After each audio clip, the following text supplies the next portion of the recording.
বিসমিল্লাহির রহমানির রহিম। আসসালামু আলাইকুম প্রিয় শিক্ষার্থীবৃন্দ, তোমাদেরকে উচ্চতর গণিত অনলাইন ক্লাসে স্বাগত জানাচ্ছি। আমি মোহাম্মদ আশিক মাসুদ, শ্রীনগর সরকারি কলেজ। আজকে তোমাদের যে টপিকটি নিয়ে আলোচনা করব সেটি হচ্ছে ত্রিভুজের ক্ষেত্রফল। ত্রিভুজের ক্ষেত্রফল নির্ণয় করতে হবে কিভাবে? যদি একটি ত্রিভুজের তিনটি শীর্ষবিন্দু দেওয়া থাকে, ধরো এই বিন্দুর স্থানাঙ্ক দেওয়া আছে x1 y1, বি বিন্দু x2 y2, সি বিন্দু x3 y3, তাহলে এই ত্রিভুজটার ক্ষেত্রফল আমরা কিভাবে বের করব? এটা বের করার দুটি পদ্ধতি আছে। একটি হচ্ছে নির্ণায়কের আকারে তুমি লিখে বের করতে পারো, আর একটি হচ্ছে তুমি সরাসরি সূত্র প্রয়োগ করতে পারো। তাহলে নির্ণায়ক আকারে যদি লিখি, আমরা এটাকে লিখবো ত্রিভুজ ABC এর ক্ষেত্রফল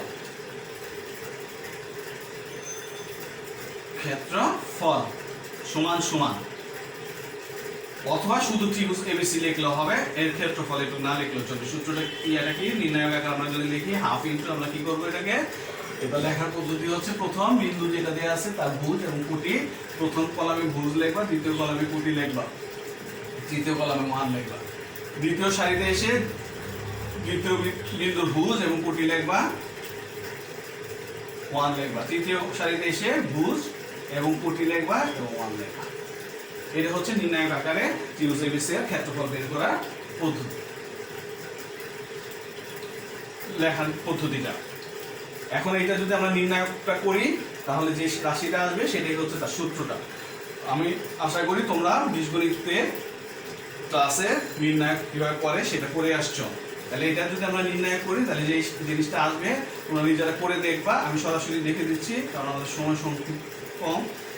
তাহলে একে আমরা নির্ণয় করলে আসবে x1 into y2 minus y3 plus x2 into y3 minus y1 plus x3 into y1 minus y2।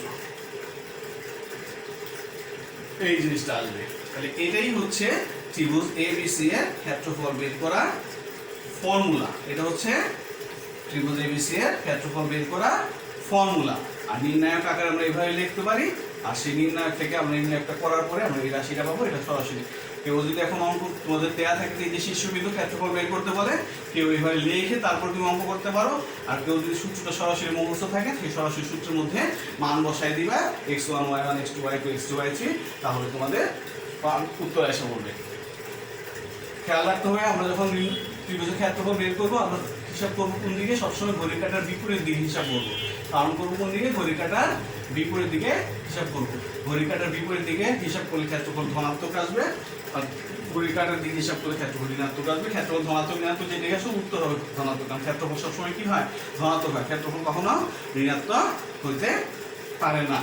তাহলে এটাই হচ্ছে আমাদের ফর্মুলাটা ত্রিভুজের ক্ষেত্রফল বের করা। আবারও বলতেছি, কেউ এটা দিয়ে অঙ্ক শুরু করতে পারো, বা কেউ সরাসরি এটা দিয়েও অঙ্ক করতে পারো, কোনো সমস্যা নেই, লেখার কোনো প্রয়োজন হবে না। তাহলে আমরা এখন এই সূত্র দিয়ে একটি অঙ্ক করি। আমি একটু মুছে ফেলি তাহলে।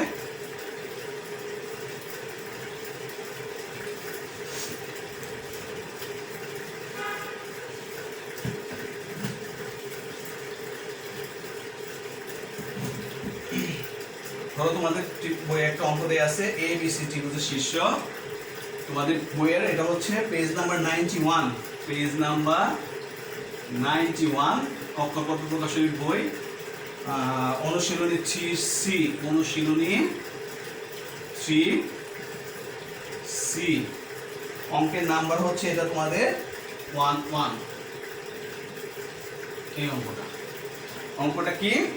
যে ত্রিভুজ ABC এর, আমি সংক্ষেপে লিখি, প্রশ্ন লিখে সময় নষ্ট করে। ABC এর এ বিন্দুর স্থানাঙ্ক দেয়া আছে আমাদের 5 6, বি বিন্দুর স্থানাঙ্ক আমাদের দেয়া আছে -9 1, এবং সি বিন্দুর স্থানাঙ্ক আমাদের দেয়া আছে -3 -1। এখন আমাদের যেটা বের করতে বলছে যে ত্রিভুজ ABC এর ক্ষেত্রফল কত, সেটা আমাদের বের করতে বলছে। তাহলে আমরা সলিউশনটা করার আগে আমরা সূত্রটা পাশে ছোট করে লিখে নিই। সূত্রটা কি ছিল আমাদের? ত্রিভুজ ক্ষেত্রফল ইকুয়াল টু ছিল half into x1 y2 minus y3 plus x2 into y3 minus y1 plus x3 into y1 minus y2.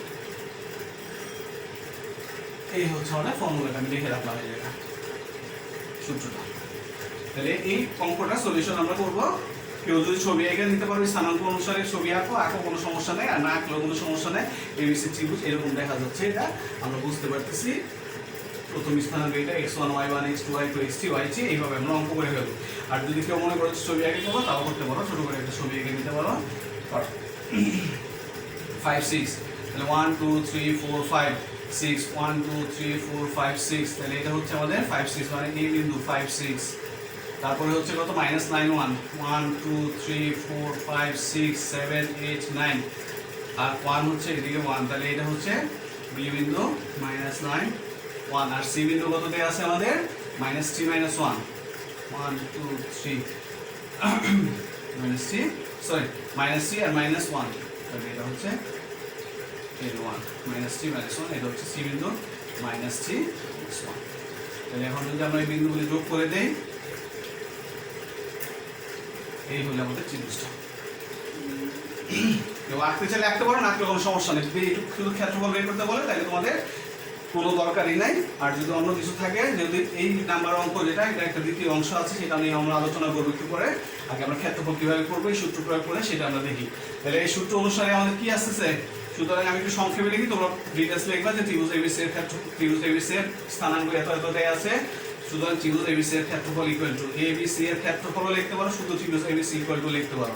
সূত্র কি বলে, এটা হাফ আসবে ইনটু x1, x1 কোনটা আমাদের এই যে এটা 5, তাহলে 5 ইনটু কত y2 মাইনাস y3, y2 হচ্ছে 1 আর y3 হচ্ছে -1, তাহলে y2 হচ্ছে 1 আর y3 হচ্ছে -1, মাইনাস আর মাইনাসে তাহলে কি হয়ে যাবে +1, এখানে মাইনাস আছে আর মাইনাসে প্লাস হয়ে যাবে। তারপর হচ্ছে প্লাস x2 হতে কত -9 ইনটু কত y3 মাইনাস y1, y3 হচ্ছে -1 আর y1 হচ্ছে কত 6, তাহলে -1 -6। তারপরে আমাদের কি আছে x3 আমাদের কত, x3 হচ্ছে -3 ইনটু কত আমাদের y1 y2, y1 হচ্ছে 6 আর y2 হচ্ছে 1, তাহলে 6 1। এখন এটা যোগ বিয়োগ করলেই তোমাদের ক্ষেত্রফল এসে পড়বে।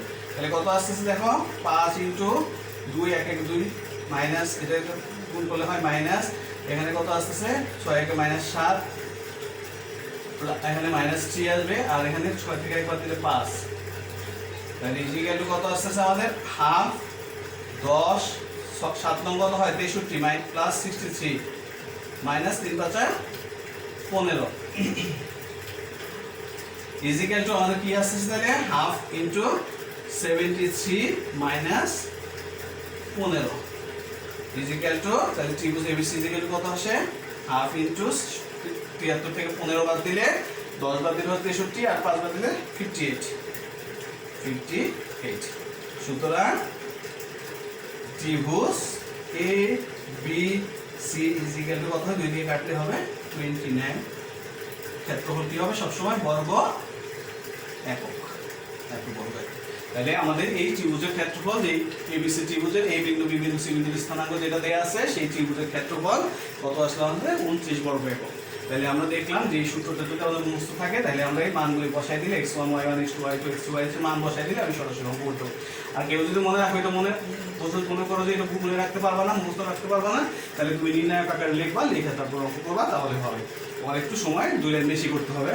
এটা মনে রাখাও সহজ। প্রথমে যদি আমি x1 নেই তাহলে কি আসবে, y কি আসবে 2 আর 3 আসবে, y2 y3, পরে প্লাস x2 নিব, y3 আগে এসে পড়বে, এখানে যেহেতু 2 আছে y2 আসবে, y কি আসবে 3 আর 1 আসবে, তারপরে x3 y1 y2, বুদ্ধি করে এটা মনে রাখা সম্ভব। তাহলে আমরা বুঝতে পারলাম যে এই অঙ্কটার প্রথম অংশ ছিল ত্রিভুজের ক্ষেত্রফলটা বের করা, তাহলে আমরা ত্রিভুজের ক্ষেত্রফল বের করলাম। এখন দেখো দ্বিতীয় অংশ করি, এই অঙ্কটার আমরা দ্বিতীয় অংশ যদি করি, তাহলে ক্ষেত্রফল কিভাবে বের করতে হয় তোমরা বুঝতে পারছো আমি আশা করি।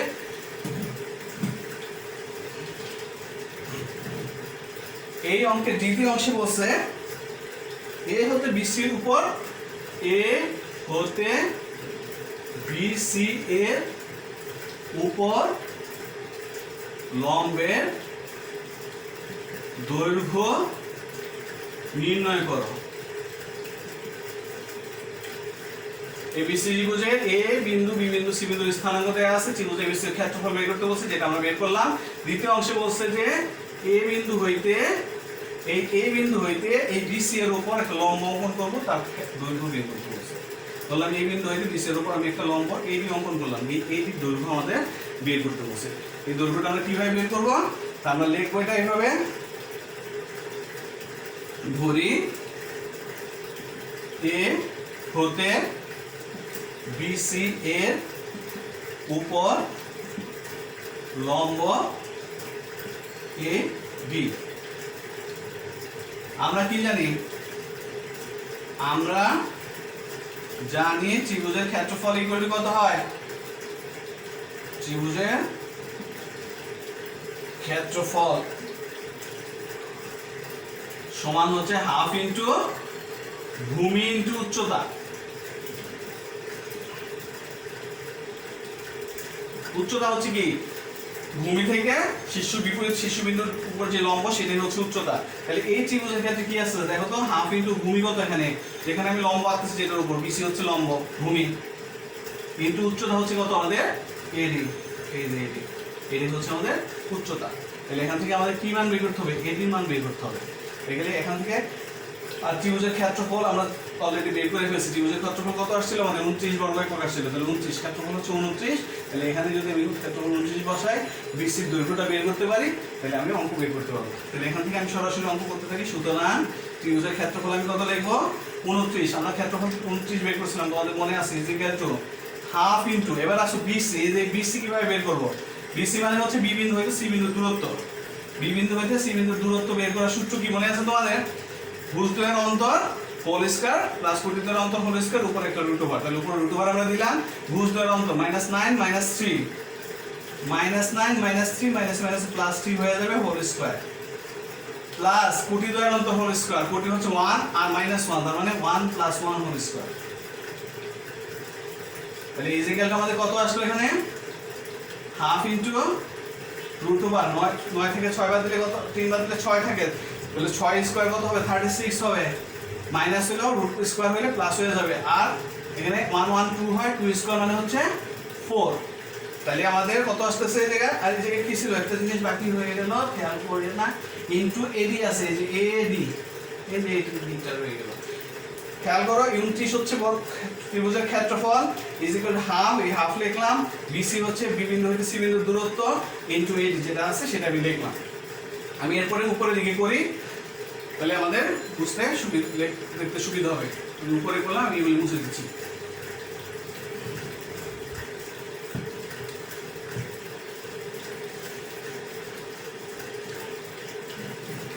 তাহলে কি আসছে এখান থেকে? আমি কি লিখতে পারি? বা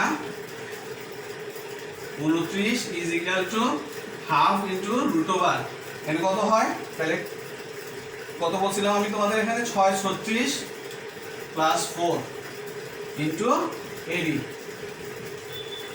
বা এডি ইজ ইকুয়াল টু কত লেখা যায়? এডি যদি আমি এই পাশে দিয়ে যাই তাহলে কি আসবে? 29, নিচে এসে পড়বে 29 ডিভাইডেড বাই, আচ্ছা এর পরেই লিখি, আমি কিছু ভুল করে ফেললাম। 29 is equal to half into root over 40 into AD. Okay, root over 40 কে কি লেখা যায়?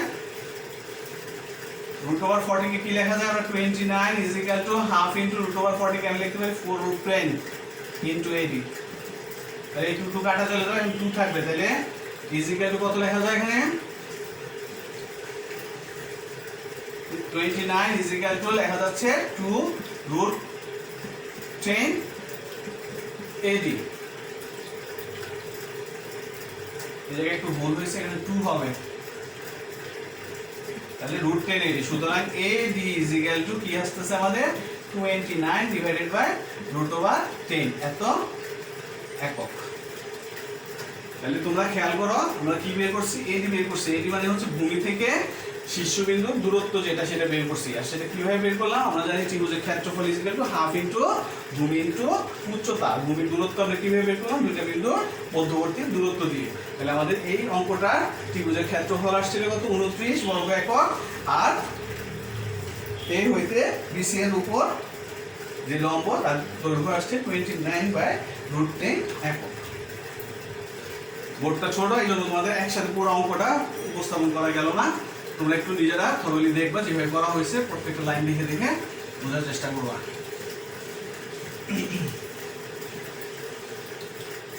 ওকে, এখন দেখো তাহলে আমরা ত্রিভুজের ক্ষেত্রফল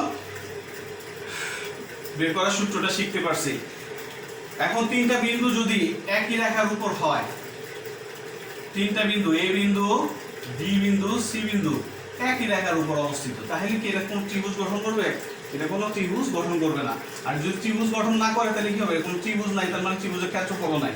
তাহলে আমাদের কিছু অঙ্ক আছে যে দেখাও যে এই তিনটি বিন্দু দ্বারা কোনো ত্রিভুজ গঠিত হয় না, অথবা এই তিনটি বিন্দু কোন একই সরলরেখার উপর অবস্থিত। যদি থাকে তাহলে আমরা কি করব? ওই বিন্দু তিনটি দিয়ে ত্রিভুজের ক্ষেত্রফল বের করব। যদি ক্ষেত্রফলের মান শূন্য হয় তাহলে আমরা লিখব বিন্দু তিনটি একই সরলরেখার উপর অবস্থিত। অথবা অনেকভাবে সময় দেওয়া থাকে যে এই বিন্দু তিনটি এক সরলরেখার উপর অবস্থিত হইলে যে কোনো কিছুর একটা মান, স্পেসিফিক কিছু মান বের করতে তোমাদের বলতে পারে। দেখো আমি একটা অঙ্ক করাচ্ছি, তোমাদের বইয়ে দেওয়া আছে 3 - 4, একটা প্রবলেম দেওয়া আছে 3 - 4 5a, আরেকটা বিন্দু হচ্ছে 5a এবং আরেকটা বিন্দু হচ্ছে 6 3 বলছে এই তিনটা বিন্দু সমরেখা হলে, সমরেখা মানে একই রেখার উপর অবস্থান করলে বলছে a এর মান বের করতে। এই যে a আছে এখানে, a বিন্দুটা, এই a এটা কোটিটাতে আছে a, এই a এর মান বের করতে বলছে এই তিনটা বিন্দু যদি একই রেখার উপর অবস্থান করে তাহলে a এর মান বের করো। তাহলে একই রেখার উপর অবস্থান করলে এটা দ্বারা যে ত্রিভুজ গঠিত হবে তার মান কত হবে? 0 হবে। তাহলে আমাদের প্রথম কাজ হচ্ছে এটা দ্বারা এই তিনটা বিন্দু দ্বারা যে ত্রিভুজটা গঠিত হয় সেই ত্রিভুজের ক্ষেত্রফল বের করব। যেহেতু বলে দিচ্ছে যে একই রেখার উপর অবস্থিত, তাহলে সেই ক্ষেত্রফল কার সমান হবে? 0 এর সমান হবে। তাহলে সেই ক্ষেত্রফল ইকুয়াল আমরা কি লিখব? 0 লিখব। 0 লিখলে সমাধান করলে আমাদের এর মান বের হয়ে যাবে। তাহলে আমরা সলিউশন করব কি দ্বারা? যদি আমরা সলিউশন করি প্রদত্ত বিন্দুগুলি,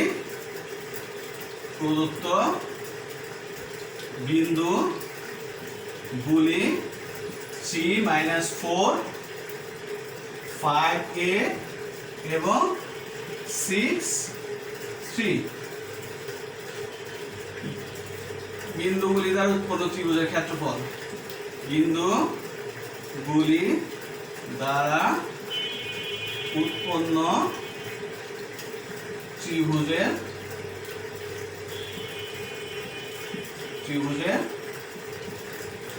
ক্ষেত্রফল সমান সমান কি? হাফ ইন্টু সূত্র, যে সূত্র আছে সেই সূত্র প্রয়োগ করবা। তোমরা যদি ভুলে যাও সূত্রটা সবসময় লিখে রাখবা। সূত্রটা কি ছিল আমাদের? Half into x1 - y2 - y3 plus x2 into y3 - y1 plus x3 into y1 - y2। এই হচ্ছে আমাদের ফর্মুলাটা। তাহলে এই ফর্মুলা অনুসারে কি আসছে? প্রথমে হচ্ছে x1, আমাদের x1 কত?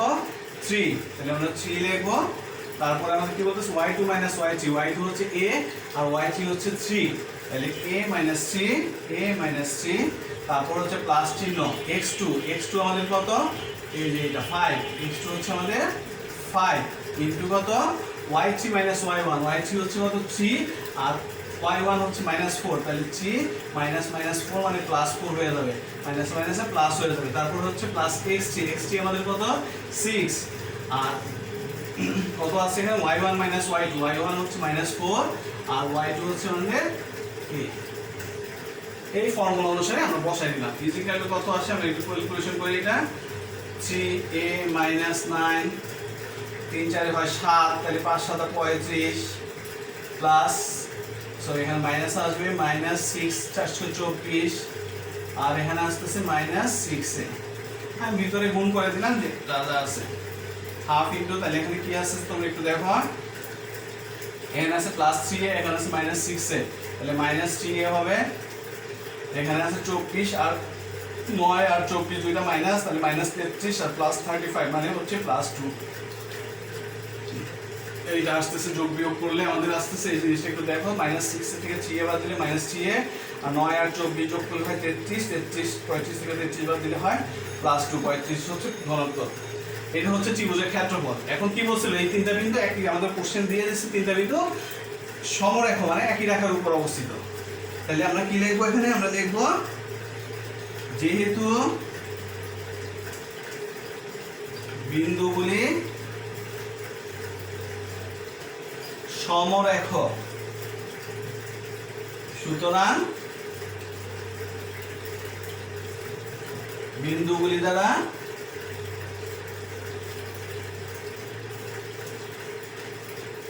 উৎপন্ন ত্রিভুজের ক্ষেত্রফল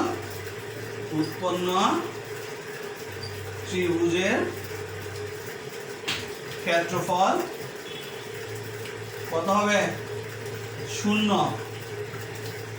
যেহেতু বিন্দুগুলি সমরেখ, তিনটা বিন্দু যদি একই রেখার উপর অবস্থিত হয় সেই বিন্দু তিনটা দিয়ে কোনো ত্রিভুজ গঠিত হয় না, তাহলে ওই বিন্দুগুলি দ্বারা যে ত্রিভুজ গঠিত হয় না, তার মানে ওটা কোনো ক্ষেত্রফল পাবো না, সেই ক্ষেত্রফল 0 হবে। তাহলে আমরা সূত্র প্রয়োগ করে ক্ষেত্রফল পাইছি এইটা, কিন্তু যে শর্ত দেওয়া আছে সেই শর্ত অনুসারে ক্ষেত্রফলের মান কি হবে? 0 হবে। তাহলে এটা কি হবে? ইজিক্যাল টু 0 হবে। তাহলে আমরা উপরে লিখি এটা, বাকি অংশটা আমরা উপরে লিখতেছি।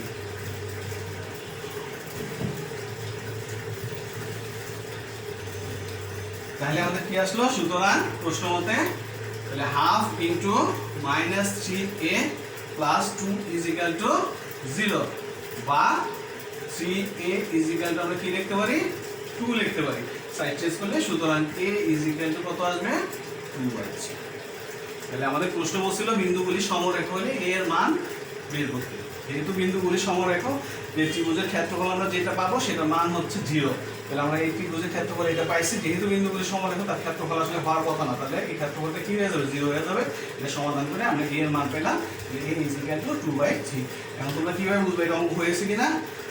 আমরা যে রাশিটা পাইছিলাম, তুমি যদি এর মান বসায় দাও, এর মান কত? 2/3 আসছে। তাহলে 2/3 বসাতে কত আছে? 3 দিয়ে কাটা চলে যাবে, 2 - 2 থাকবে, -2 + 2 কাটাকাটি করে 0 হয়ে যাবে। তাহলে এর মান আমাদের ঠিক আসছে।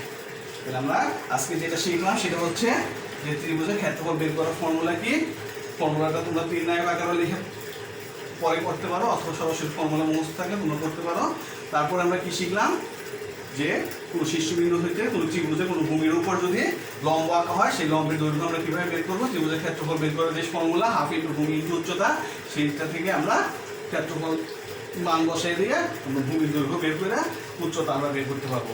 আরেকটা কি শিখলাম আমরা? যে ত্রিভুজের তিনটা বিন্দুর স্থানাঙ্ক যদি একই রেখার উপর হয় তাহলে ওই ত্রিভুজের ক্ষেত্রফল কি হবে? 0 হবে। তা আজকে আমরা এখানে ক্লাস শেষ করছি। সবাই ভালো থাকো, ধন্যবাদ।